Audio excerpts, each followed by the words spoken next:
Boa tarde, ainda não é boa noite, é boa tarde, amigos da Live com Erlanger.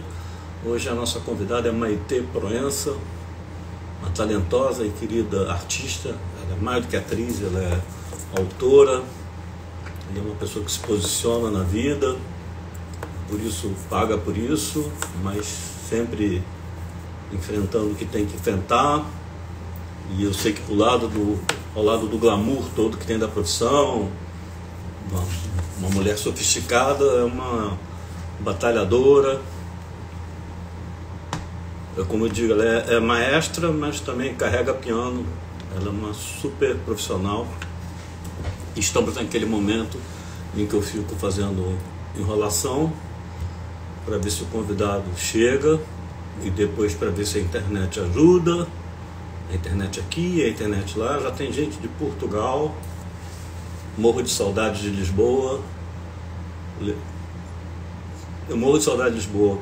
Assim, minha cidade é o Rio, mas não tem qualidade de vida como Lisboa. Adoro Portugal, os portugueses. E foi uma coisa curiosa, porque quando eu tive com a Maitê, vou até comentar isso pela última vez, nós nos encontramos. Não é só linda não, o povo é super acolhedor, Lisboa é linda. A internet está ótima em Lisboa, que tá tudo melhor em Lisboa do que aqui. Tinha inventado uma onda que ela fez uma brincadeira, um ponto turístico, e aí começaram aquelas patrulhas e tal, pedindo que ela se retratasse em relação. Nossa, a gente foi almoçar num restaurante, quase a gente era uma garfada e vinha alguém, olá Madalena, vinha alguém cumprimentar. E graças à presença da Maitê, ainda ganhei uma sobremesa de graça. Ela é muito querida também em Portugal. Ela está com uma peça que eu acho que é muito ousada e é bom falar dela no final, porque se não me engano, eu acho que hoje é o penúltimo ou último dia. Quando acabarem essa live, já tem que entrar lá no site que ela vai passar para fazer a inscrição para assistir a peça. E o que eu falo agora? Posso cantar um fado? Posso cantar um fado? Entra aí, Maitê. Cadê você? O pessoal vem aqui só para te ver. Ela tá num perrengue danado. Foi até difícil a gente marcar, porque ela fica cuidando da produção e eles transferiram a produção da peça para casa dela. Então é uma confusão danada. Enfim, ela está com pouco tempo, mas espero que a próxima pago eu. Foi no Paço, né? Como é que chama lá do Vilanês, né? É caro, hein? A sobremesa, não fala em sobremesa Lisboa. A minha predileta, todo mundo gosta da categoria dos ovos. Para mim é os doces conventuais, mas o que eu mais gosto mesmo é toicinho do céu.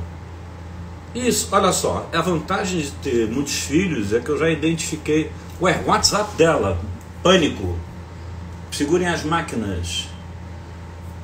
Eu já estou a posto, já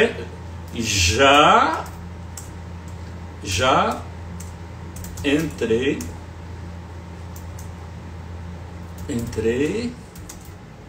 pelo Insta. Paciência, pessoal.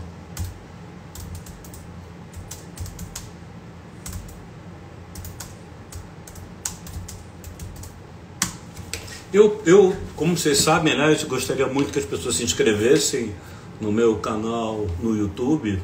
Tá na bio, como se fala.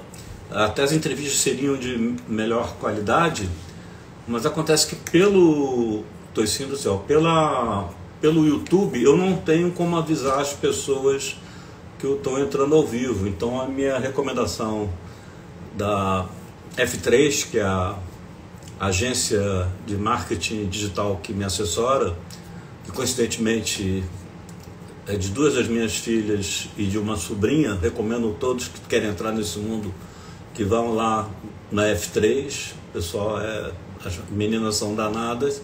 Elas me deram essa dica, que pelo YouTube meu imenso público não saberia que eu estou ao vivo.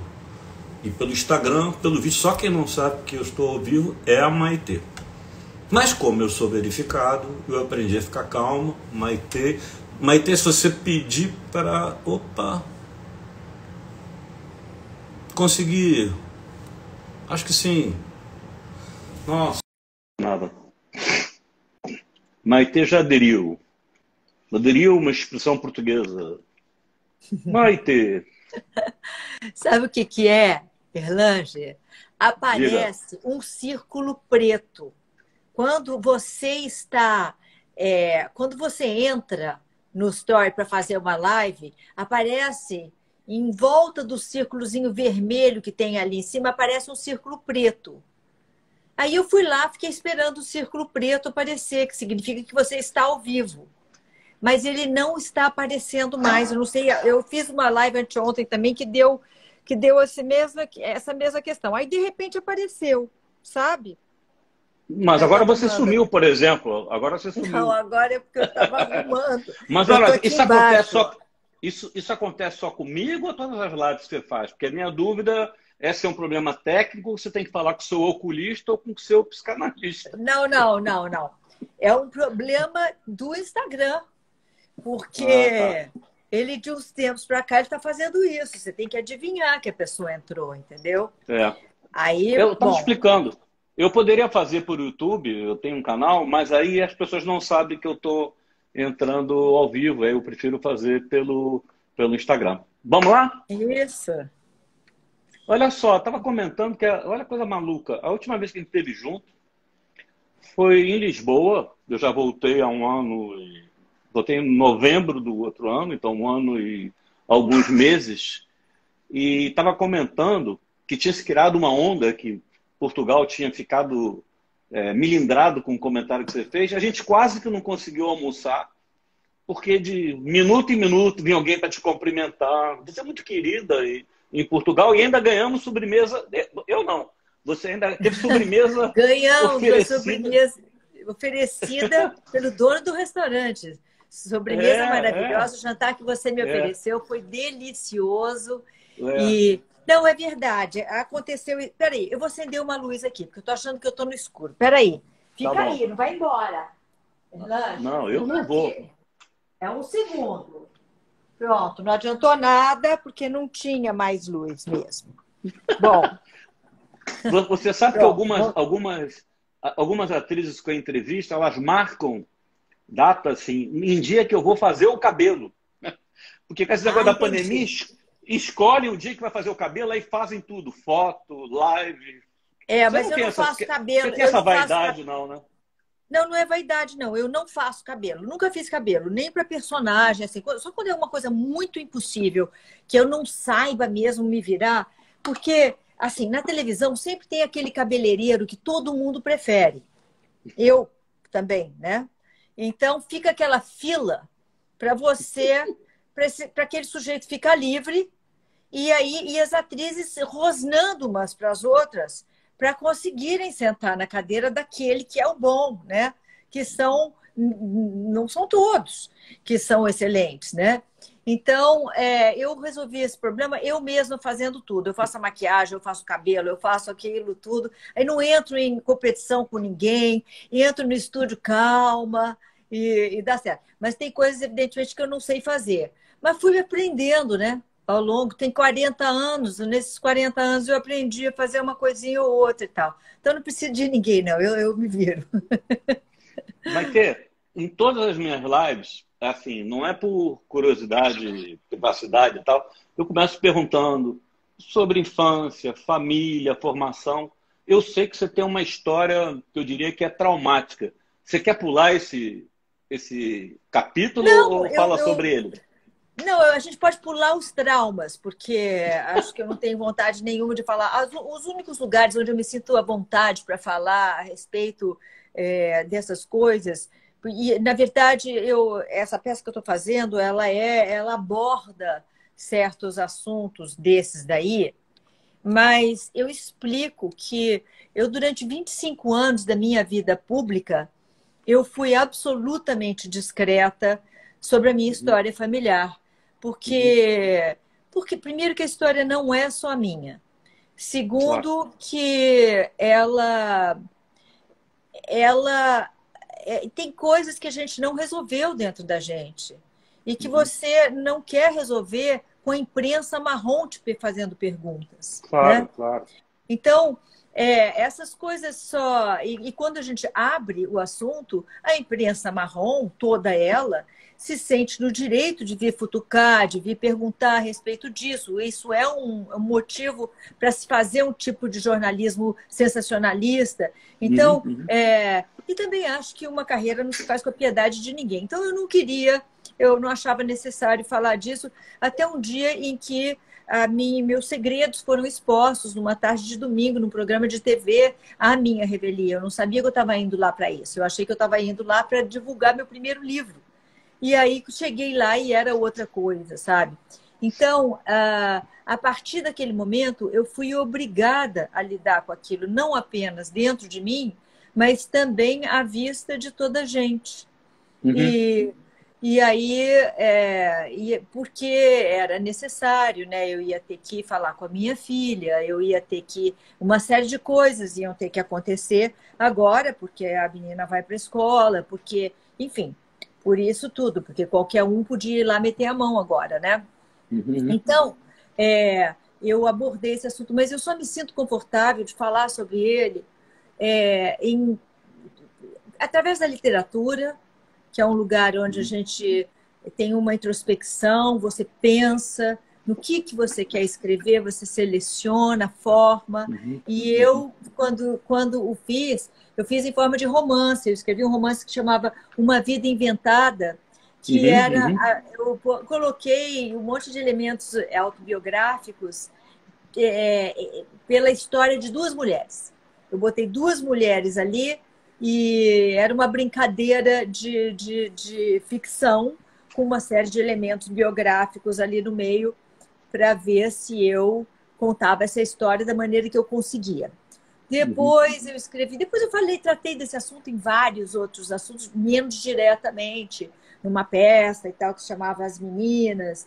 E agora, o que eu estou Eu vi fazendo? as meninas é um espetáculo. Eu vi. É, era uma tragicomédia sobre o velório de uma mãe. Uhum. Uhum. E então era um velório para fazer rir. E ele era de chorar e de rir, né, ao mesmo tempo. Então, ali eu coloquei um pouco também, porque eu acho que a gente, você é escritor, você sabe disso. A gente vai para a história da gente para criar os Uhum. Uhum. personagens. A gente vai nas pessoas que a gente conhece. A gente não inventa nada, né? Tá tudo aí. É como é que você junta os pedaços e torna aquilo interessante ou não, que é o valor do escritor, né? Mas, enfim, e agora essa peça que Mas é também. vamos falar dessa peça no final. Quando eu Tá. faço essa pergunta até para a gente fazer a chamada da peça, quando eu faço essa pergunta de infância, família, a minha curiosidade não é, como eu falei, privacidade. É que eu tento imaginar como é que foi daí que você foi parar, descobriu a Ah, vocação de artista, entendeu? olha, Mas assim, mas tem uma coisa que eu acho muito curiosa que eu vi, pesquisei. Você morou em fundo de igreja? eu Ou é morei no maluquice? fundo, eu morei numa torre de uma igreja. Bom, primeiro eu nasci em Ubatuba, porque, quer dizer, não nasci em Ubatuba porque a minha mãe resolveu ir me ter em São Paulo. Eu gostaria de ter nascido em Ubatuba, né? Inclusive tenho um irmão, tinha, porque ele morreu, tinha um irmão caiçara. Quando meu pai se formou, o primeiro emprego dele, ele era promotor naquela época. Depois ele evoluiu para outras coisas, mas no início de carreira ele era promotor público e a comarca onde ele foi trabalhar era Ubatuba. Ubatuba era uma aldeia ali. E um dia chegou um rapaz lá com 7 filhos e ele era a única autoridade acessível da cidade. Falou: doutor, é o seguinte, eu perdi minha mulher, eu tenho esses 7 filhos aqui, e, e eu não tenho como criar, porque eu sou servente de pedreiro, então o senhor tem que resolver meu problema. E meu pai olhou para ele e falou: bom, para começo, então eu fico com esse aqui, ó. E aí pegou aquele menino, que era o Zusa, que quando eu nasci, 4 anos depois, o Zusa já estava ali. 4 anos depois, não. Ele ainda se casou com a minha mãe, ele pegou o Zusa antes de se Nossa. casar. É. Depois ele se casou com a minha mãe e quando eu nasci, o Zusa já estava lá. Então, eu tive uma infância muito maravilhosa, muito também por conta do Zusa, porque ele sabia tudo que importa na vida. Empinar uma pipa, caçar passarinho com estilingue, depois o passarinho não morreu, vai lá, curupira o passarinho, bota para voar, fazer... A gente andava de canoa, ele ia no mangue, ele enfiava o braço assim no mangue, pegava o caranguejo assim, enorme lá. Era um mistério, porque o mangue é uma coisa muito misteriosa, né? Mas ele entrava ali com uma disfarçatez, porque ele era um menino caiçara. Ele sabia fazer tudo, fazer balão de São João, era tudo uma maravilha. E ele era meu herói. E aí moramos em Ubatuba, quando a gente se mudou. Depois a gente foi mudando para cidadezinhas e tal. Acabamos em Campinas e era uma vida muito livre também, sabe? Porque Campinas era muito lindo, tem uma luz maravilhosa de Planalto em Campinas. Eu vivia na rua, não era perigoso, sabe? Meus pais trabalhavam ambos, então eles nunca estavam em casa. E eu acabei numa escola. Primeiro, eles me botaram numa escola católica, só que eles eram ateus. Então, eu voltava para casa com 5 anos de idade, cheia de problemas de pecado e coisas que não se conversava na minha casa, né? E aí eles viram que aquele negócio não ia dar certo, me tiraram de lá, me botaram numa escola leiga, mas a única escola que tinha transporte para pegar, levar e tal, que parecia legal, era uma escola recém-aberta, uma escola internacional, onde só se falava inglês, porque as pessoas vinham da China, da África do Sul, dos Estados Unidos, da Inglaterra, da Austrália, da Nova Zelândia. Então, a língua, o idioma falado ali não tinha brasileiros, era uma fazenda maravilhosa, cheia de mangueiras, de jabuticabeiras e muitos campos abertos, assim, e os professores montessorianos que também eram extraordinários, porque eles todos eram pessoas assim que tinham eram idealistas, sabe? Que foram assim, davam aula no Afeganistão, no Irã, na Síria, e aí Brasil, né? Então eu tive professores extraordinários assim naquele lugar abençoado. Então, na verdade, eu tive uma infância muito livre, muito criativa. A minha mãe era professora de filosofia, meu pai era procurador da justiça e advogado. E por um período ela foi também, ela foi o que seria uma secretária de cultura hoje em dia, daquela região, de 63 municípios. Então, minha casa tinha ensaios de ópera, ela tocava piano, né? Então ela acompanhava também, tinha exposições de, sei lá, de arte. Eu me lembro dos quadros pelo chão, pela casa inteira, aqueles quadros, não tinha onde botar, ficava lá em casa.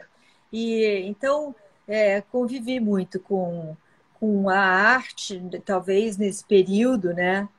E aí, mas acho que muito na escola também. Tinha aula de teatro, era uma escola que eles, por exemplo, pensa só, Erlângela, eu vejo hoje em dia como as pessoas têm preguiça de pensar, né? Muita gente com quem eu converso, você vê que o problema é que ele não quer pensar, prefere que você dê uma ordem. Primeiro, porque não se compromete se der errado, né? O problema foi você que mandou fazer daquele jeito. Segundo, porque não tem que organizar o pensamento para ver como que vai fazer a coisa e tal. Porque não teve o exercício do pensamento, né? Não aprendeu o que pode ser gostoso pensar. Então, eu me lembro que a gente, nessa escola, só podia usar uma fórmula de física, por exemplo, ou matemática, se a gente chegasse na fórmula. Então, eles te conduziam até a fórmula. Não era decoreba, né? Não, primeiro eles te davam pistas para você chegar naquela fórmula que um dia alguém brilhante havia chegado, né? Então, era todo um exercício, né, para chegar ali. As aulas eram fora da sala de aula, era tudo muito diferente, sabe? Então, acho que isso foi muito... Acho que foi uma bênção, sabe? Esse negócio dessa escola. Não tinha brasileiro, então eu tive que aprender a falar inglês na marra, mas quando a gente é pequenininho, a gente aprende muito fácil, né? Quando você vai para a França, você já tinha o francês? Não, quando eu fui para a França, eu tinha um pouco de francês. Porque, primeiro, que meus pais em casa falavam francês quando eles não queriam que a gente entendesse. É lógico que aquilo desperta o interesse, né? Você fala, opa, isso daí que é língua boa, né? Porque é aí que tá tudo que importa, tá nesse negócio. Então, o que eu queria. Depois eu tive nessa escola uma professora, dona Selma, essa era brasileira. Os professores eram todos americanos, ingleses e tal, mas a dona Selma era brasileira e ela amava a França. Ela adorava. Então, ela passou aquilo para mim. Eu fiquei com assim, muita vontade de ir para a França e tal. Então, eu fui para a França com 14 anos. Depois disso, eu voltei mais tarde. Parente, sozinha. Resolveu e foi para a França com 14 anos sozinha? Mais ou menos. Eu perguntei para o meu pai se eu podia dar beijo de língua. E aí, a próxima coisa que eu vi foi que eu estava na França, entendeu? É o French Kiss? Eu achei que foi muito imprudente da parte dele. Mas, enfim, me mandou para lá e tal. E fiquei um pouco. Depois eu voltei. Quando eu resolvi sair dessa escola, eu falei assim, não, eu preciso ir para uma escola brasileira, porque eu sou brasileira. E eu quero conviver com brasileiros, né? Só que aí eu acabei... Como é que foi mesmo? Eu sei que eu fui parar na casa de um padre. Eu bati na porta do padre. Falei, olha,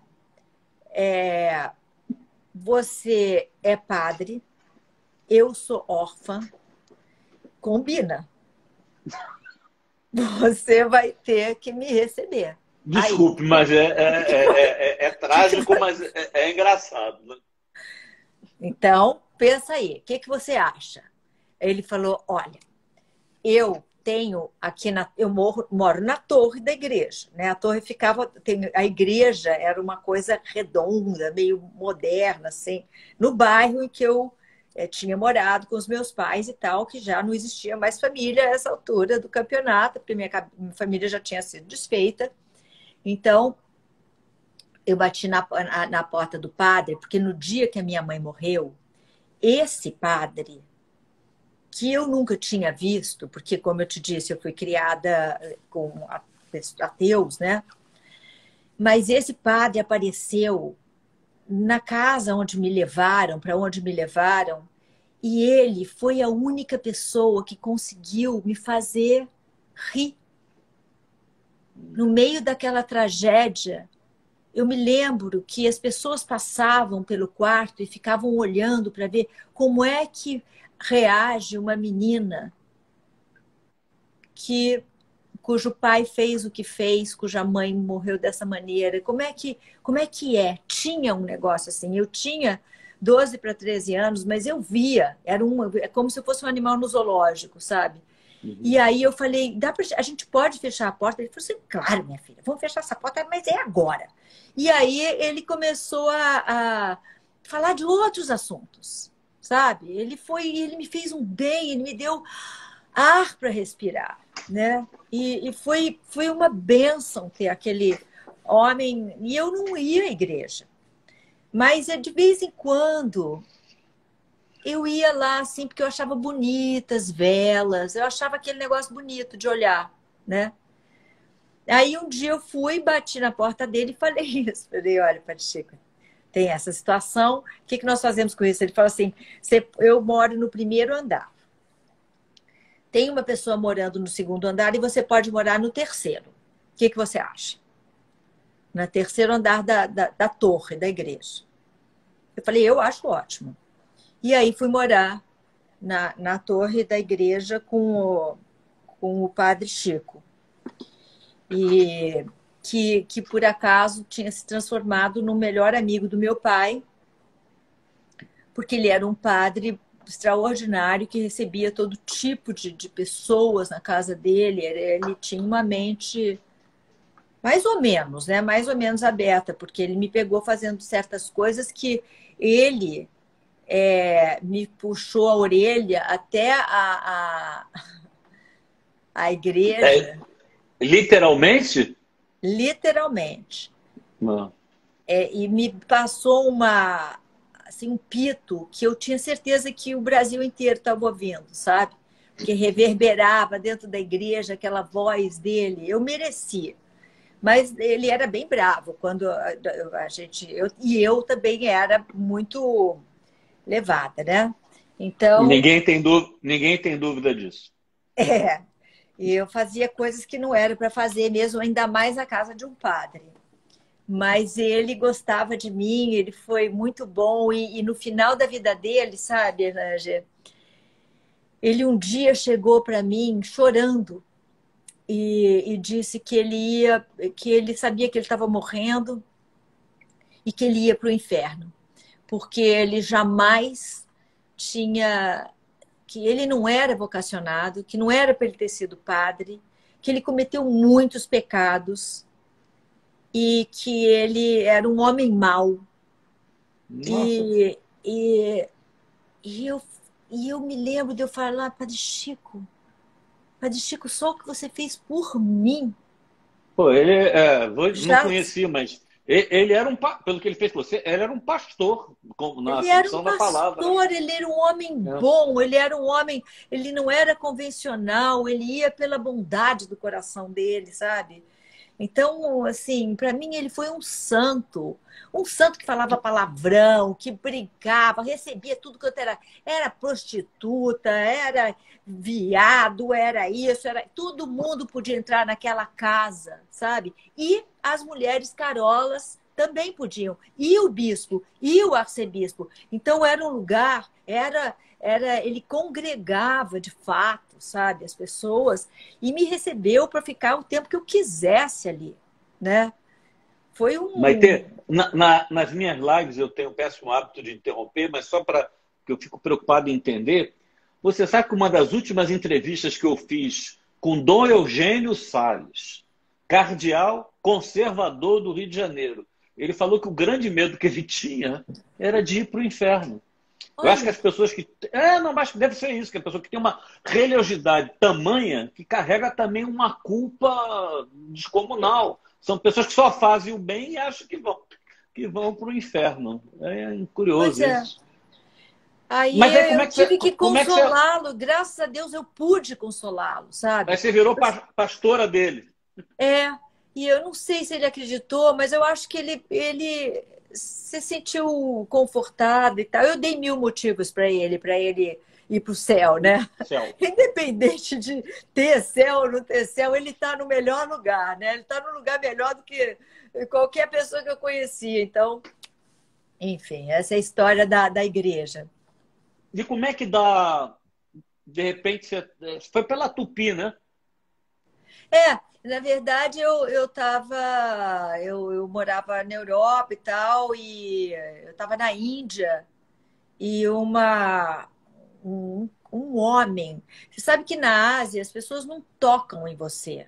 Não existe toque físico, as pessoas não dão um beijinho no rosto, um abraço, não faz nada disso. É invasivo fazer isso, né? Mas o sujeito me pegou, estava andando numa direção e um homem me pegou pelo cotovelo, aqui assim. Eu virei para falar com ele, ele falou assim, me mostra a sua mão. Aí eu... Do nada? Não, perdão. Você estava andando na Do rua? nada, na Índia, no meio daqueles milhões de pessoas, aquele formigueiro, aquele homem olhou para mim, andando na rua, e me puxou e falou: me mostre a sua mão. Eu abri a minha mão para ele, ele falou assim: você volta para o seu país agora, porque teu pai está muito doente. E eu estava culpadíssima, porque a única coisa que meu pai me pediu na vida foi que eu não fosse para a Índia. E eu estava justamente na Índia. E como é que eu me safava? Eu escrevi umas cartas para ele, sabe? De vez em quando. Mas eu escrevia assim: a pessoa estava indo para a Itália, eu sabia que ela estava indo para a Itália, eu falei: onde é que você mora na Itália? Eu falei: eu moro em Positano. Aí eu escrevi uma carta como se eu estivesse em Positano, dava para ela e ela postava lá em Positano, com selo de Positano e tudo, entendeu? Para ele receber. A outra ia do Irã, entendeu? A outra ia da Dinamarca. As cartas, não sei como é que era a conta na cabeça dele e tal, mas enfim, eu ficava contando que eu estava naqueles outros lugares, e não na Índia, né? E aí, esse homem me fala isso, eu não tinha dinheiro para... Eu não tinha dinheiro para... Porque eu estava muito pouco. Podia. Não tinha dinheiro para telefonar para o Brasil. Então, Mas eu entendi que aquilo era uma verdade, sabe? E eu voltei para o Brasil. Então, para encurtar a história e tal, eu acabei chegando no Brasil de fato, ele estava com câncer. E eu fiquei por aqui um tempo para fiscalizar aquele... Eu achava que ele estava mentindo para mim, porque já que ele não tinha contado nada, eu achava que ele estava mentindo, eu sabia que se aquilo... Enfim, eu até falo disso na peça, não vou contar a história toda, não, mas... E aí fiquei por aí, e para ocupar meu tempo, enquanto eu não voltava para a França, onde eu iria estudar, estava matriculada na Sorbonne, e eu fiquei aqui dando uma enrolada. Então, eu dei aulas de inglês, de francês, um negócio que chamava CEULEP, nem sei se existe mais em São Paulo. Eu fiz várias coisinhas, assim, fazia muitas aulas de corpo, muitas coisas. E fiz umas aulas no MIS, fui numas palestras no MIS, Museu de Imagem do Som de São Paulo, que tinha, assim, Jabor, Cacá Diegues, o Antunes, o Mário Prata me conheceu ali. E eu tinha 18, sei lá, 19, 18 anos, assim, né? 19, 20, sei lá, por aí. E eu já tinha prestado vestibular, já tinha entrado no Brasil, já tinha ido embora. Mas Vestibular para me quê? tranquei Vestibular para quê? Vestibular para para quê? 8 coisas diferentes. Para 8 coisas diferentes. Tranquei matrícula na USP para fazer comunicações, que eu falei: comunicações dá para ir para tudo quanto é lado, e eu vou ficar por aqui e tal. Mas aí então fiquei fazendo isso, e aquela gente ficava me olhando. Eu não era idiota, sabe? Então, Claro que não. quando eu falava, fazia, eu nunca abria a boca, porque no meio eu vi que aquela gente era uma gente de peso, não era para eu falar nada. De vez em quando, uma vez ou outra, eu fiz uma pergunta, e aí as pessoas. Aí aquilo chamou a atenção. E lá pelas tantas, o Antunes me chamou para fazer um teste com ele. Eu não sei se ele me protegeu ou não, acho que sim, porque tinha assim 800 pessoas, ficaram 20 e eu fiquei nesse grupo do Antunes. E de lá o Mário Prata, que também tinha me visto lá no MIS, ele também começou depois de um ano, ele apareceu lá e falou assim: eu estou fazendo uma novela e eu quero que você faça a novela. Eu falei: não vai acontecer. Eu nunca tinha visto televisão na vida. Na minha casa não podia, não tinha televisão na minha casa. Só tinha televisão no quarto da empregada e eu fugia para lá para ver com ela, porque eu gostava. Mas não podia ver. Então, não vi.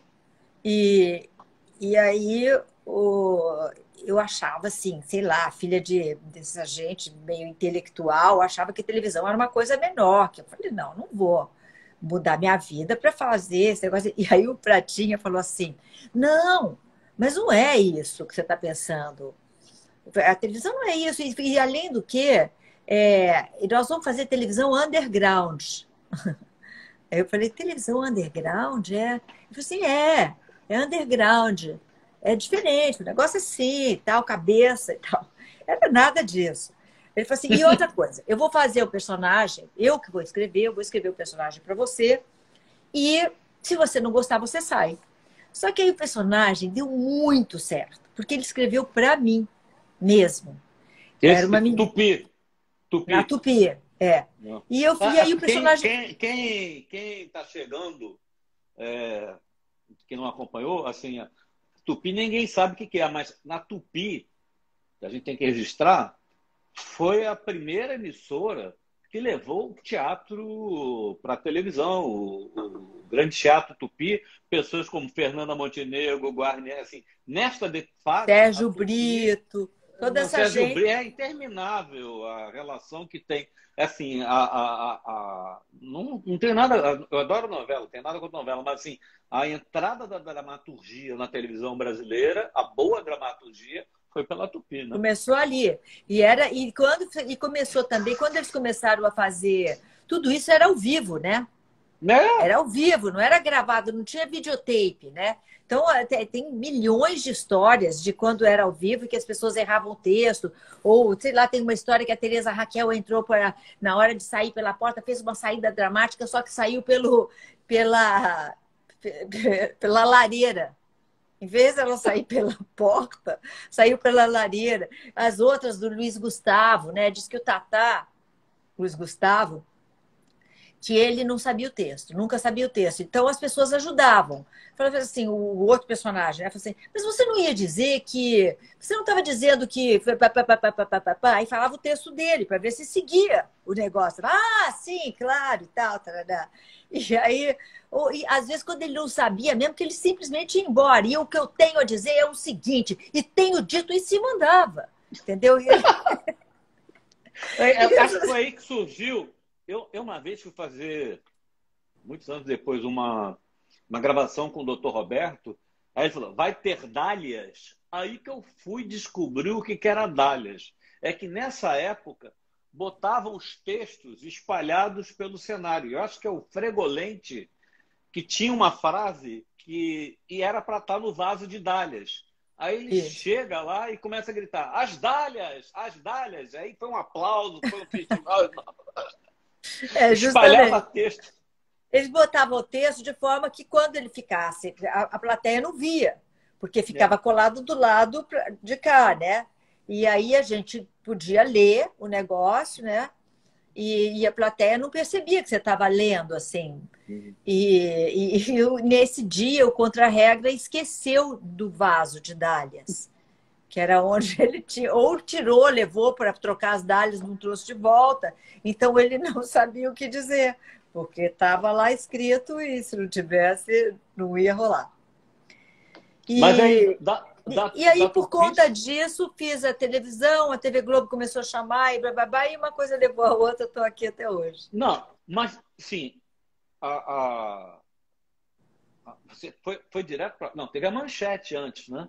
Não, Ou você da Globo foi para a Manchete? Foi direto para a Globo, eles chamaram, acabei indo. E daí, na TV Globo, eu fui para a Manchete. Da TV Globo, eu fui para a Manchete um pouquinho, depois voltei. Fiz a Dona Beijo, fiz a Marquesa de Santos, a Manchete. Isso. Aliás, foi uma fase também... A Globo é imbatível em dramaturgia, mas foi uma fase que a Manchete elevou a teledramaturgia a um nível um pouquinho acima do que tinha na época. Eu vou te fazer uma pergunta, porque sempre, quando eu digo que vou entrevistar, pergunta, mas acho que é uma pergunta chatinha, mas não é. Se você tivesse que, vamos lá, bancar 3 papéis nessa tua fase toda de televisão e tal, que assim, quando eu revejo, assim, nossa, que bacana que eu fiz isso, que tal assim. Três assim que não é do público. Vamos falar assim, falam assim, Dona Beija, três papéis que para você foram assim, caramba, eu quero ser conhecida por isso. Eu não sei dizer, porque eu, no início assim, da minha carreira eu não sabia nada, então eu estava buscando, né? Eu estava buscando, eu ficava olhando as pessoas e tentava imitar um pouco. Eu não tinha. O ambiente era esquisito para mim. Eu sabia que eu não conseguia fazer o que eu sentia dentro de mim que eu poderia, sabe? Eu era e com a rapidez que precisa fazer na televisão, porque você não ensaia, né? Você faz na lata. Então, tem que eu não tinha esse traquejo, não tinha ideia, não tinha convívio com a televisão, não sabia nada. Então, o início todo pode descartar, assim. A Dona Beija foi importante porque ali o ambiente era muito bom, muito agradável, assim, e eu senti pela primeira vez que talvez desse para eu fazer isso, sabe? Continuar fazendo. Talvez desse.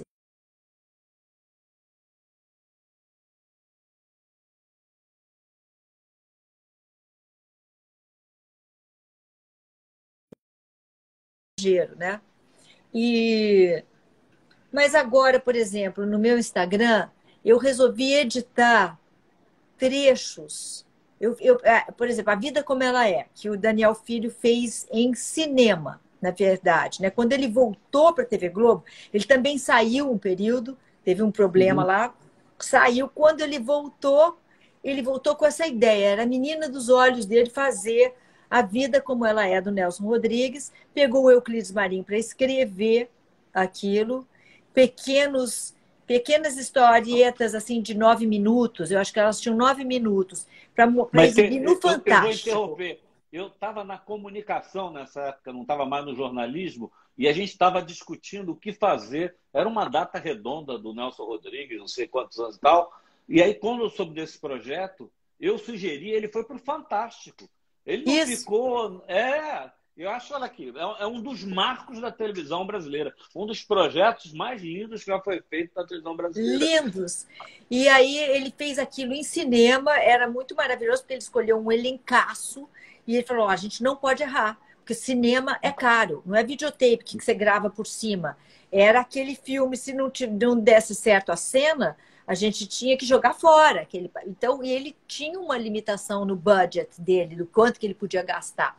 Então, era uma equipe, assim, eu me lembro de fazer takes que eram uma grua que andava num carrinho e depois chegava até o olho da pessoa. É muito difícil de fazer isso tecnicamente, mas a Uhum. gente dava conta. Todo mundo estava muito ligado, inclusive a técnica e tal. E ficou tudo maravilhoso. Eu peguei agora, fiz umas ediçõezinhas de 2 minutos para contar, para mostrar as histórias das quais eu participei e botei no Uhum. meu Instagram. Então, isso eu tenho orgulho disso, eu acho que é bom. Eu só reduzi ainda mais o que era 9 minutos, eu botei para 2 minutos, porque é um tempo mais instagrâmico, digamos, né? Agora eu estou em Gabriela. Estamos fazendo 6 capítulos, só essa semana. Não, só Uhum. essa semana não. Durante 5 semanas, nós vamos mostrar 6 capítulos de Gabriela, para mostrar a minha participação da Sinhazinha, foi meu personagem, e que também eu acho um trabalho bem bacana, assim. O outro, talvez, Liberdade, Liberdade, que foi uma novela das 11, muito. O diretor, ele teve a sacação de fazer um negócio que era de época, de verdade, sem ficar parecendo. Porque na época as coisas eram mais. Sabe, as pessoas andavam pela terra, entrava em casa, Uhum. a bota suja. Não era Uhum. tão limpo, não tinha essa asepsia de hoje em dia. Então ele Uhum. mostrou isso, mostrou também aquela luminosidade baixa das velas. Só que, como a iluminação era muito linda, a pobreza assim e a sujeira, e a parede mal pintada, essas coisas todas que tinha no cenário, que tornavam o cenário muito realista, muito fiel à época, era compensado por uma luz extraordinária de bela. Então não ficava pobre visualmente, sabe? Então eu acho que e também foi um personagem bem legal que eu fiz. Então eu acho que esses três, Tá assim. ótimo. Maitê, eu vou fazer uma pergunta. Primeiro é o seguinte, eu fui demitido da TV Globo, não tenho o menor ressentimento, acho que faz parte do jogo, mas eu era, como se diz, um seletista. Eu tinha 13º, hora extra não, mas enfim, estava tudo direitinho. Eu vou pegar esse episódio porque as pessoas sempre acham que o artista é aquela coisa do glamour, tá bem de vida e tal. Eu queria que você contasse essa história, que eu acho absolutamente legítimo. Como é que foi seu afastamento da Globo e por que você entrou com uma ação trabalhista? Eu não quero contar porque essa ação está correndo em sigilo de justiça, Ah, não sabia. mas, mas foi bem Mas feio. deixa eu resumir. Para quem Ah, não entende, a pessoa trabalha sem ter legislação trabalhista, sem ter os benefícios e tal, depois de 37 anos, não é isso? 37 anos de carreira. Alguém chega e diz assim: obrigado, não contamos mais com você. É. No meu É caso, não estranho. foi assim. Elange, no meu caso, um ano antes, eles falaram: olha, a gente quer mudar o tipo de contrato que você tem, e porque a gente quer fazer uma novela com você, que eu acho que era Liberdade, Liberdade, mas nós queremos encurtar. Teu contrato tem mais um ano, a gente quer transformar em um contrato de 6 meses. Falei, mas vocês querem mudar o meu contrato? Depois são 37 anos que a gente está fazendo contrato de 3 em 3 anos, quase que automaticamente, né? Vocês, por causa de 6 meses de economia, vocês querem mudar para tentar diminuir o meu salário? Que era isso, que era a proposta, era meio assim. Você não acha isso meio estranho? Eu quero te dizer que eu não aceito, porque eu acho isso uma indignidade. Acho que vocês deviam ter me avisado antes. Acho que não. Se for assim, não quero. Tarará. Pois a pessoa mesmo fala assim: olha, mas esquece aquela conversa que a gente teve, não vai acontecer mais. Eu fiz a novela e no meio da novela ela me disse: olha, é capaz de quando acabar, antes da novela começar, assim, é capaz de quando essa novela acabar, a gente não refaça o teu O contrato no contrato. final do ano, quando ele acaba. Quando ele vai acabar, quando ele for acabar, a gente talvez passe a então funcionar por obra certa e tal, e coisa, tarará. Eu falei, tá, aí ok, tá certo, né? Porque aí acabou o contrato, você está me avisando com antecedência, eu me organizo. E só que no meio da novela, o personagem fez muito sucesso. O personagem foi muito bom e essa pessoa me disse: Maitê, não vai Vamos acontecer aquilo. prorrogar. Vamos Nós prorrogar. vamos prorrogar teu contrato, nós vamos prorrogar teu contrato, não, nós vamos fazer um novo contrato, vai seguir tudo como sempre foi, né? Então esquece aquela conversa toda, aquilo lá era uma política que estava sendo estudada e tal, a gente está precisando cortar verba e tal, tarará, então esquece aquele negócio. Esqueci. Quando chegou em dezembro, meu contrato acabava em 31 de dezembro, quando chegou em dezembro, comecei a ler notícias no jornal de que eu seria demitida. E aí eu liguei para essa pessoa. Depois eu li a 12ª notícia de que eu seria demitida. Eu liguei para a pessoa e falei assim: vem cá, você não tinha me dito lá atrás, tal, não saindo essa notícia, eu não estava dando ouvidos, mas agora, com essa insistência, eu acho que alguém passou essa informação para alguém e chegou nesse rapaz aqui que era imprensa marrom, assim, mas não obstante, eu falei, poxa, onde tem fogo, né? Aí ela falou, toda gaguejante, falou, não, de fato, nós vamos descontinuar, mas, sabe, assim, na verdade, só que vai mudar o tipo de contrato. Eu falei, nossa, o que você está me dizendo é que depois de 37 anos aqui dentro, meu contrato ia acabar, ele não seria automaticamente renovado, como aconteceu durante 37 anos, e Uhum. você não ia me avisar, eu ia ficar sem salário. E eu não ia saber sequer que isso ia acontecer. Não, não, mas o Extraordinários, que era aquele programa que eu fazia no Sport TV, o Extraordinários vai continuar. Falei, tá, bom. Eles me usaram até o dia 31 de dezembro. Eu gravei. O Extraordinários foi até o dia 31, eu gravei no Natal. Dia 25 a gente foi Extraordinários ao ar. Dia 31 de dezembro também. Pararam de me pagar. Nunca mais recebi um tostão. E o Extraordinário só me avisou que ia ser interrompido em março, no final de março. Mas eu já não estava recebendo nada. Então, foi uma coisa assim bem estranha, né? Eu só vou repetir. Eu não recebi. Eu acho que qualquer empresa pode mandar embora um funcionário a hora que ele quiser. É do jogo empresarial. Mas você tem que pagar fundo de garantia, você tem que pagar os impostos devidos a essa pessoa que é fundadora daquela emissora. 37 anos, 40 anos ali dentro, sabe? Cheguei nos primórdios. Quando eu protagonizava as novelas, eram 40 cenas por dia. Hoje em dia, eles são 12. Os protagonistas fazem 12, 13 cenas. Naquela época, a gente chegava em casa e, depois de ter gravado 30 cenas, e tinha que decorar mais 30 para o dia seguinte. Morava na emissora. Morava na emissora, porque era muito central o personagem. Não tinha um monte de núcleos como tem agora. Era a história daquele personagem. Então, depois de você te dar tudo que você tem, né? Você entra com 20, sai com 60 e com uma pé nas costas. É estranho essa relação, né? Uma relação assim, não é amiga. Não é uma relação bonita. Eu vou né? repetir. Eu não fiz essa pergunta para fazer carga contra a Globo, porque isso acontece na Record também. Tem vários colegas seus que estão achando. É só para mostrar para as pessoas que a vida de artista no Brasil, que geralmente, hoje até, todo mundo acha que é um paraíso, é um trabalhador duro como outro. Não é Qualquer. como Tem o o glamour. outro.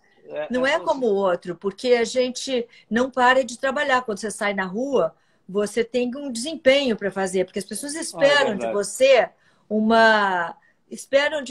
um comportamento, né? E se você não tem aquele comportamento, você é hostilizado. E quando todo mundo vai para casa e tranca o botequim, a gente vai fazer o trabalho mais difícil, que é o de decorar. Quando você está exausto. Então, as pessoas que estão fora do meio não conseguem conviver com a gente. O Porque não tem. O Petraglia, que acabou, que você conhece, obviamente, ele Meu comentou amigo. assim: ele conseguiu a aposentadoria numa ação dessa contra a Record. Ah, que Contra a Record. bom, Ricardo É, Petralha, é. querido. Aí ele pode ficar lá na plantação dele de cannabis para fins medicinais, graças a essa indenização. Maite, assim, eu descobri essa expressão recentemente, acho que uma coisa típica do Brasil, você vê séries americanas, atrizes sexagenárias e tal. O Brasil, especialmente nas artes, tem um tal do ageísmo. Eu acho que teve até uma história lá atrás, que uma vez escalaram uma atriz para fazer papel de filha sua, que não fazia o menor sentido a diferença. A mulher sofre muito, especialmente a atriz, com o que chamam hoje desse preconceito com idade. Nessa novela, eles me botaram para fazer a mãe de alguém e tal, mas acabaram que as cenas não aconteciam, porque não parecia, né? Era uma escalação meio equivocada. Eu não sei o que é isso. Eu acho que os homens talvez tenham mais problema com a idade da mulher do Que é a própria que mulher. a própria mulher, né? Acho que a mulher está aí, é um ano depois do outro, você vai se habituando, vai amadurecendo, vai entendendo que você não vai ter viço na pele até a vida inteira, que as carnes ficam moles, que as coisas vão acontecendo, a degradação do corpo é o caminho de nós todos, né? Então, a gente vai se habituando com isso. O problema são os outros, né? Que não sabem mais. Eu acho que é uma coisa interna. Ele não sabe mais como lidar com aquela mulher. Uhum. Ela não é mais a menina por quem ele sentia uma série de coisas, né? Quando ele olhava para aquela bunda, para que ele olhava para aquele corpo. Ela não é mais aquela mulher, mas ela não é ainda a mãe dele, né? Uhum. Então, quando está nesse limbo, eles não sabem o que fazer com aquilo, não sabem escalar. E então tem um probleminha aí que como não é pensado, não é trabalhado, dificulta o ingresso e os convites chegam com menos frequência também, né? Aí você tem que se virar sozinho. Burros. Não, É burro burros. porque, na verdade, né, desde que o mundo é mundo, que as pessoas contam histórias. Nunca houve um momento da humanidade em que não se contassem histórias. Hoje em dia a gente conta histórias de mil maneiras. Você conta história no teatro, você conta história na televisão, você conta em forma de série, em forma de novela, em forma de seriado, né? E a vida inteira também, a TV Globo entendeu que era sempre bom você colocar as pessoas lindas e ali nos personagens e tal, mas que tinha que ter gente de estofo em volta para dar credibilidade. Era necessário, porque senão o público não engolia aquele negócio. Em confidência, já tenho mais de 8 anos fora, eu não tenho mais cláusula de confidência. Eu acompanhava a pesquisa de novela, então tinha lá uma opção de estrelas novas, gatas e tal. Aí você pegava o público, o que segurava a audiência era o elenco sênior. Era o elenco Porque você olha no olho daquela pessoa e você acredita naquele negócio. Então, aquelas pessoas precisam estar ali. E também a gente, sei lá, eu acho que quando você tem mais vida vivida, é mais fácil. Fica mais fácil, fica mais inteiro como ator, né? Assim, eu vou falar uma experiência de homem. Eu sou apaixonado, assim, é uma nova fase da minha vida ser avô. Mas eu confesso que assim que eu soube que minhas filhas, 2 filhas, estavam grávidas, falei, caramba, isso é um atestado de uma outra fase da minha vida. Você emplacou a virar vovó com facilidade? Eu fiquei totalmente... Mas a sua filha foi mãe muito cedo, né? Ela tem 30 anos. Ah, tá. A Maria, ela fez 30 anos agora. Então, uma idade boa, né, para ter filho. E eu fiquei tão arrebatada por ela, pelo bebê, porque muito diferente de você amar o filho. Você ama um filho, nasce e você meio que ama, aqui na hora, né? Dá uma... É um tipo de amor que a gente busca a vida inteira e que só acontece naquele momento. A gente fala, bom, agora sim, agora é aquele negócio do incondicional, agora ele chegou, né? Você procurou e não vinha, mas agora ele se instalou em você sem você procurar, quando o filho chega. Neto não é assim. Neto, comigo, assim, eu amei a Maria mais ainda do que eu já amava, por ela ter feito uma filha, sabe? Entendo. Então é um amor em looping, assim. João, É não, verdade. não, não. E agora, cada vez que ela sorri para mim, porque vai ficando mais bonitinho, mais engraçado e tal, assim, ilumina o meu dia, sabe? Então, eu olho uma foto dela e fico feliz, olhando uma foto dela. É muito fácil ficar feliz hoje em dia. É só olhar uma foto dela, eu mudo meu estado de espírito. Então, é muito mágico. E também a coisa de não ter que. Quer dizer, quando os problemas acontecem, não é com você, né? Não é 24 horas. É gostoso esse negócio de não ser 24 horas. Você só entra na parte boa. É uma maravilha. Mas ter, assim, eu já quero chegar logo na peça, mas tem duas coisas que eu não tenho, que eu quero perguntar. Você tem feito muito posts no publicações no Instagram com mulheres bacanas, mulheres exemplares, mulheres, assim, é o teu viés, feminismo? Como você pensa essa questão? Eu achei que era uma boa forma de tratar desse neofeminismo, né? E sem ter que ficar levantando bandeiras, botando frases e tal, que eu acho que essas frases, essas bandeiras, elas não vão lá onde precisa. O sujeito que tem a cabeça feita na direção contrária, ele não vai ser seduzido por gritos de ódio. Ele precisa de outra coisa. Então, eu achei que contar histórias de mulheres que chegaram antes de nós e contar curtinho. Se você quiser, você vai lá pesquisar a vida dela. Mas eu conto assim, 2 minutos e meio, dois, às vezes três, às vezes menos, um pouquinho, a história de mulheres extraordinárias, né? Amanhã vai ser a Maya Moore. Não, acho que esse foi hoje. Eu botei a Maya Moore, que é uma mulher que ela é uma jogadora de basquete daquela liga feminina, e ela parou de jogar no auge da carreira dela, parou para cuidar das injustiças que acontecem no sistema prisional e conseguiu. Primeiro levou livros, conversa, papo, ouviu a conversa do menino que tinha 16 anos e foi condenado a 50 anos de prisão injustamente. E ela, enfim, com tudo isso, ela usou o nome dela, usou a imprensa e tal, e conseguiu tirá-lo dessa pena horrorosa, porque racismo, ele era negro, né? E acabaram se casando. É, A história foi, dessa foi, mulher.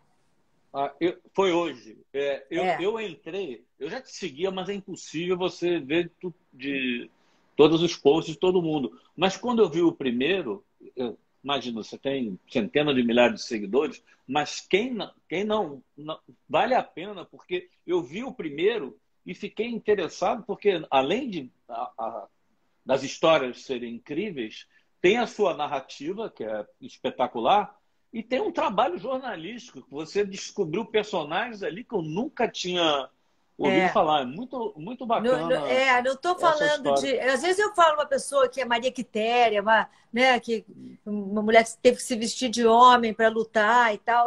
Mas às vezes eu conto uma que é nome de rua, que a gente já ouviu falar e tal. Mas muitas vezes eu vou falar de pessoas que estão meio esquecidas e que precisam ser lembradas, porque elas abriram portas para a gente, né?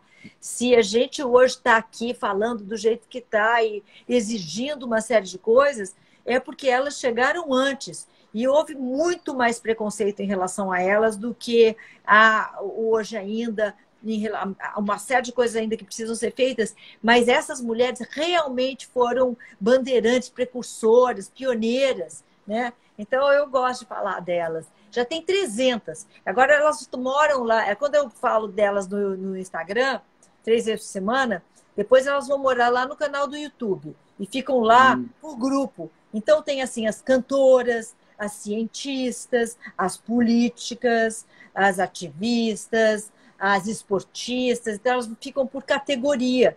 Então se a pessoa quiser ver lá por categoria, tem mil maneiras de você encontrá-las lá. Estão morando lá no meu canal do YouTube. A penúltima pergunta, antes de a gente chegar no pior de você, mas que é impossível não fazer. Como é que você está vivenciando esse momento brasileiro com esse governo, pandemia especificamente? Você se posicionou bastante em relação ao ataque à cultura. É impossível você não falar da vida sem passar por esse terrível capítulo que o Brasil está passando.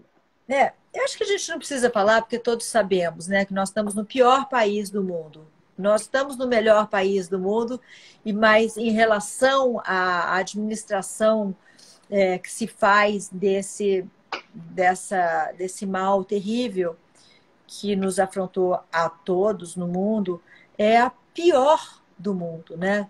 4 pessoas que morrem no mundo, 4 são brasileiras, né? De cada... Como é que é a conta? De cada 4, uma é brasileira. Essa é a conta. De cada 4, uma é brasileira. Então, é uma loucura. E as pessoas falam assim, não, mas é problema dos governadores, é problema disso, é problema daquilo. É um problema tão sério, porque quando acontece uma guerra, todo o dinheiro do país vai para a guerra. As mulheres começam a fazer, né? Na Primeira Guerra, as mulheres saíram de casa e nunca mais voltaram. Foi uma parte boa da Primeira Guerra, porque as mulheres descobriram que elas podiam trabalhar fora. Mas elas estavam trabalhando para onde? Elas estavam fazendo bota para os homens, para a indústria armamentista, para a indústria bélica. Elas saíram para isso. Elas para fazer bala, para fazer capacete, para fazer isso. Elas saíram de casa e foram para as fábricas, porque os homens estavam na guerra trabalhando. Agora, o critério tinha que ser, se eu vou manter as pessoas em casa, eu preciso dar condições a elas para elas ficarem em casa. Não é falta de dinheiro. Há dinheiro. Porque cada caneta que você compra, cada pedaço de algodão que você compra, o feijão, o arroz, a batata, tudo que você compra tem um imposto enorme. Os impostos mais altos do mundo são pagos pelos brasileiros. Então você paga e na hora de ter uma saúde digna não tem. Você morre lá no chão do hospital com um médico desesperado porque não conseguiu te acudir. Sem oxigênio. Sem oxigênio. Nos dias de hoje, você não conseguir dar um relaxante muscular, tem que enfiar um negócio no sujeito que fica todo amarrado, de tão desconfortável que é, porque não se organizaram para priorizar a saúde, para botar o dinheiro todo que existe. É só você parar de pagar dinheiro e ir lá para o exército para fazer arma, para fazer fuzil, para fazer um monte de coisa que a gente não precisa nesse momento. Reorganizar a dinheirama que existe, administrar de forma que, neste momento, o dinheiro vá para isso, porque essa é a prioridade. Então, os hospitais tinham que estar completamente abastecidos, nós já tínhamos que estar com metade da população vacinada. Tudo isso seria possível se houvesse um pensamento que valorizasse a vida. Então, é muito triste que as pessoas ainda se deixem convencer de que não é assim. Você deveria saber que o seu dinheiro podia ser muito mais bem, o seu imposto que você paga, que sai do seu salário, que sai de cada coisa que você compra. Ele deveria ser muito mais bem empregado, que é um crime o que está acontecendo no Brasil. É um crime horroroso e ele vai ser pago. Eu tenho certeza que no futuro os responsáveis vão para a Corte de Haia. Se a gente não tomar uma atitude, porque a falta de educação, né? Educação, eu digo, das pessoas conseguirem pensar, não caírem nessas fake news todas, nessas barbaridades que são ditas por aí, que parecem verdade e não são, né? É falta de capacidade de pensar. Se faz uma lógica bem simples, bem estúpida e que parece verdade, o cara embarca, porque ele não consegue pensar sozinho, porque ele não exercitou isso, porque falta educação também, que é outro lugar onde devia estar a prioridade. Então, é um problema grande, que poderia ser muito mais... a gente podia estar numa situação bem melhor, com muito menos mortes. Muito menos mortes. Muitas pessoas morreram sem precisar morrer. Muita gente sofreu desnecessariamente porque não ligam para isso. Mas você deu um bom gancho que você falou do que a gente pode ter de pior na administração pública, na gestão pública, para eu passar que você resolveu aí? Que é o pior de você? O que é o pior de mim? Não, é porque quando me pediram uma peça inédita, é lógico que eu não tinha essa peça inédita e muito menos algo que pudesse ser feito ah, nas circunstâncias que a gente tem agora. Desculpe, antes que a gente esqueça que a gente vai falando, está em sessões aonde? Online? Fala Não, primeiro. você agora a peça, a última Acaba sessão hoje? acaba amanhã. Então, Ah, é ah. sua última oportunidade para você ver esse negócio. Nas quintas, né? É Quinta. quinta-feira, às 7 horas da noite. Você vai lá no meu Instagram, vê na bio ou no story, e aí arrasta lá e compra. É baratinho e é uma coisa assim muito legal, porque agora eu estou fazendo de casa, de dentro da minha casa. Então ficou muito mais íntimo, não tem aquele tom teatral que eu fiz inicialmente no teatro, para um teatro vazio, que era uma coisa muito esquisita. Eu olhava para a plateia e não tinha ninguém, mas eu estava ali falando com ela, né? E o que eu quis fazer foi contar, já que todo mundo no Instagram só fala que tem 1 milhão de amigos, todo mundo é muito bem sucedido, ninguém está deprimido, ninguém está triste, as pessoas estão lindas, elas não têm rugas, elas não têm nada, elas são extraordinárias, felizes, bem-sucedidas, né? Então, o mundo do Instagram é esse mundo do faz de conta. O mundo do É BBB o mundo com filtro. Com o filtro. mundo com filtro. O mundo do BBB também, porque aquelas pessoas sabem que tem câmeras por todos os lados. Você não tem espontaneidade quando você sabe. Você está agindo de forma a agradar, porque você sabe que você tem 1 milhão lá na ponta para você, né? Se você ficar. Então, você também está agindo da maneira que você acha na tua cabeça que vai seduzir as pessoas. Para bem ou para o mal, é aquilo que você quer exibir. As pessoas estão com isso na consciência delas. Então, nada disso é espontâneo, né? No meio desse mar de fake news e disso aí que a gente acabou de falar, eu achei que seria bom mostrar onde que eu tropecei. Onde que deu errado. Por que eu agi daquela maneira quando eu achava que aquilo estava certo, que aquilo era bom. Por que eu fiz um negócio que acabou afastando as pessoas de mim quando a minha intenção era aproximá-las de mim? Por que eu me defendi? Por que eu ergui muros desnecessários? Por que eu me protegi tanto? E como que eu fiz? Quando eu nem estava vendo. Eu agi de forma para me proteger, para não me machucar, para proteger as minhas feridas. Eu agi de forma que eu só enxergo hoje. Né? Tem coisas que eu vi a meu respeito porque eu sou uma buscadora, que eu não via há 10 anos atrás e que eu via 4 anos atrás. Tem coisas que eu vi, sei lá, talvez eu faça um pior de mim quando eu estiver com 80, eu saberei mais. Né? Então, eu vou contando histórias de como é que eu fui tirando as cascas para conseguir olhar dentro do meu próprio olho. Porque, na verdade, é só você que você vai encontrar. Quando você olhar mesmo lá, é que a gente não consegue fazer isso de uma vez só. Porque é difícil, porque dói, então você vai fazendo ao longo da vida e tal. Mas você só vai encontrar você mesmo. Não é uma pessoa com um revólver na tua cabeça, de fora para dentro. É você e você, né? E quando a gente consegue fazer esse negócio, você fica mais confortável com você. E com, sei lá, o que a gente veio fazer aqui, sabe? Eu estou chegando no lugar da verdade. Se eu estou chegando no lugar da verdade, aquilo dá uma satisfação íntima.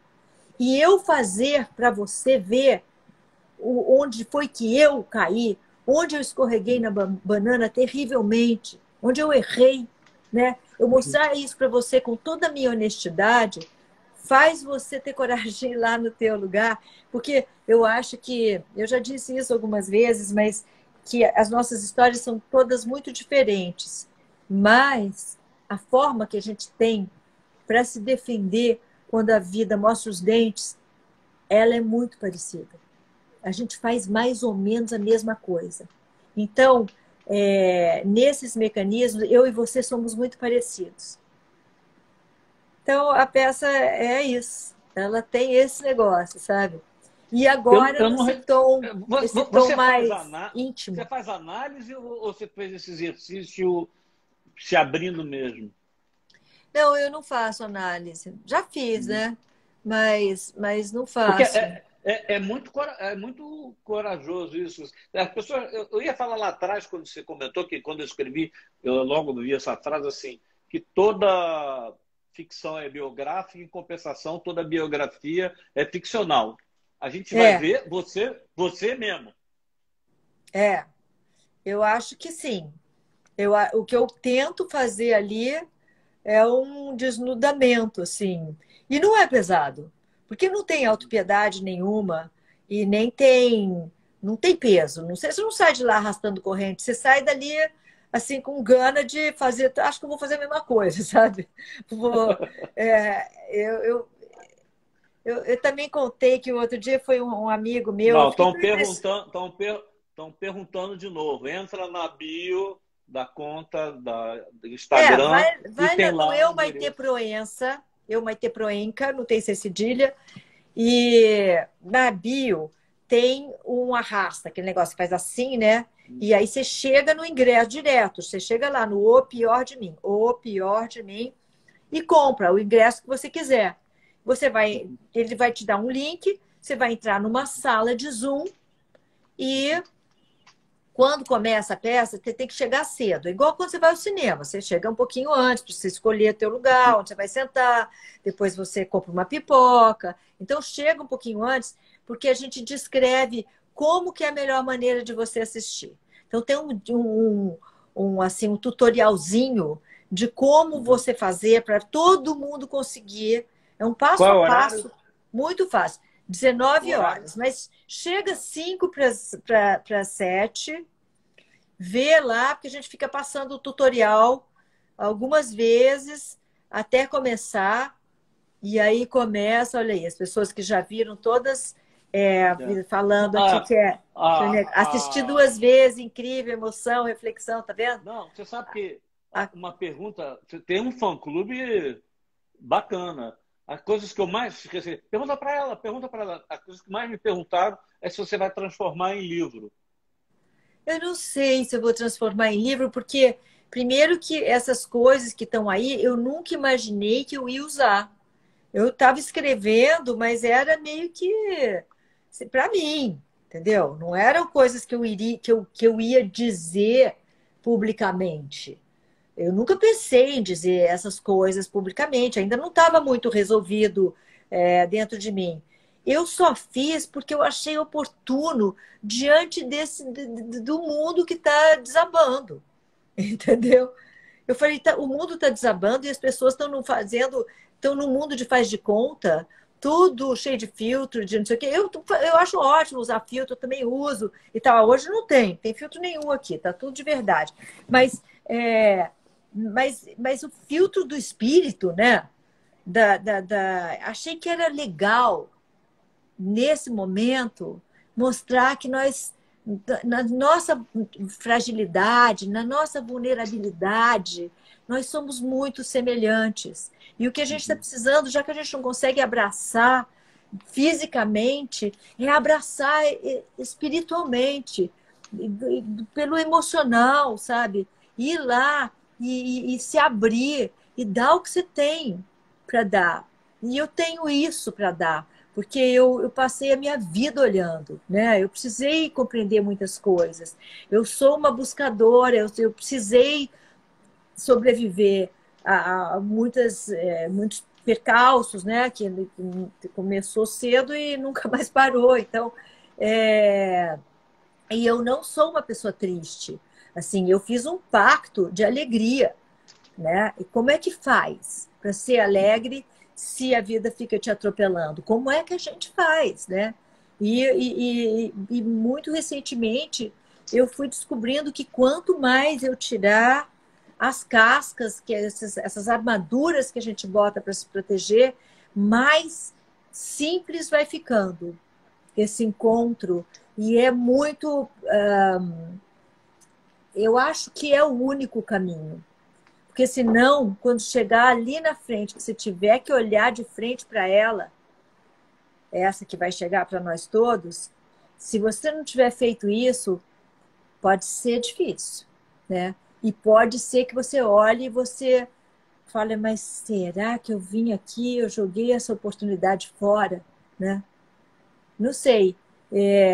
Para mim, fez muito sentido uma série de coisas que eu conto lá e aí tá aí para quem quiser ir lá ver e acho que pode ser bom, pode ser bom. Eu acho muito bacana porque, além de ser um exercício, vamos dizer, de coragem, eu acho que vai ser muito inspirador, porque o que nós humanos queremos é a sensação de pertencimento, acolhimento. Então, acho que quando você que é na estrela e tal, você mostra as suas fraquezas, os seus erros, eu acho que pode ser uma coisa, além de tudo, muito inspiradora.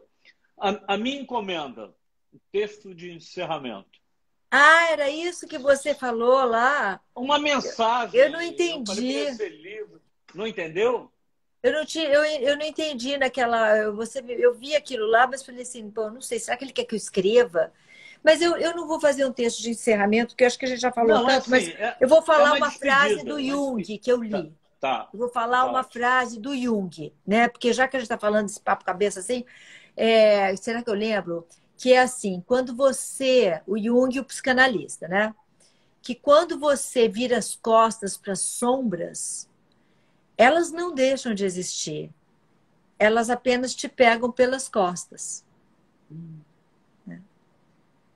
Elas te Muito pegam bom. pelas costas Não depois. conhecia essa, não. Não conhecia Então, essa, que é não. um negócio muito legal, né? As sombras, elas ficam ali. Então, a gente tem que lidar com ela, né? Em vez de deixar aquilo acumulando e virando aquela neurose e aquela coisa, aquele turbilhão e tal. Você vira as costas para ela, ela não deixa de existir. Ela apenas te pega pelas costas.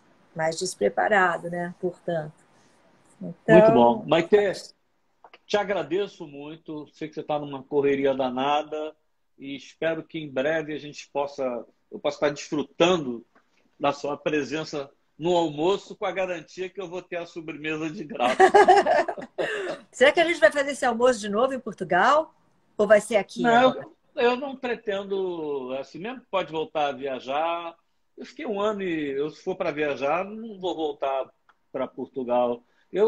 Vamos no pé sujo aqui mesmo no Rio de Janeiro, Tá bom, tá combinado. bom? A gente Te marca. agradeço muito e as pessoas estão perguntando de novo. Não é fim de semana, é amanhã. Última Amanhã chance, pegar ou largar. pegar ou largar, gente. Amanhã, às 7 horas da noite, é ao vivo. Você vai lá e assiste. Se você for, e talvez a gente faça uma sessão extra, mas não está garantida ainda, que eu estou vendo o mecanismo, como é que faz e tal. Estamos estudando, e aí amanhã lá na sessão eu aviso vocês. Mas vai, é uma horinha, ó, não dura nem uma hora a peça. Você vai, assiste no conforto, é super íntimo, é uma As conversa assim, pessoas, ó. as pessoas estão, quem já entendeu assim, amanhã estarei na sua casa. Isso. Você Isso mesmo. vem, você e eu na tua, né? Então a gente vai estar assim, quase abraçados. Vai ter. Tá Muito bom, querido? obrigado. Obrigada a você, Estourei meu muito tempo. bem. Muito Bom te obrigada. Você está rever. naquela casa que eu já visitei, a sua casa que é no Jardim Botânico? Eu voltei para o apartamento, essas coisas malucas. Eu morava na Foz da Saudade, fui lá para Rua Faro e voltei. Fui para Portugal e acabei voltando. A gente roda e acaba voltando para Para o as mesmo lugar. origens, né? Tá Que tudo bom. bem. Então tá, Bom, querido. Tudo de bom para você para você e muito também, obrigada pelo convite. Gostei muito da nossa conversa. da mesma forma. Beijo para você. Beijo, querido. Vou Tchau, sair tchau. aqui, tá? Como se fala em Portugal? Com licença. Com licença.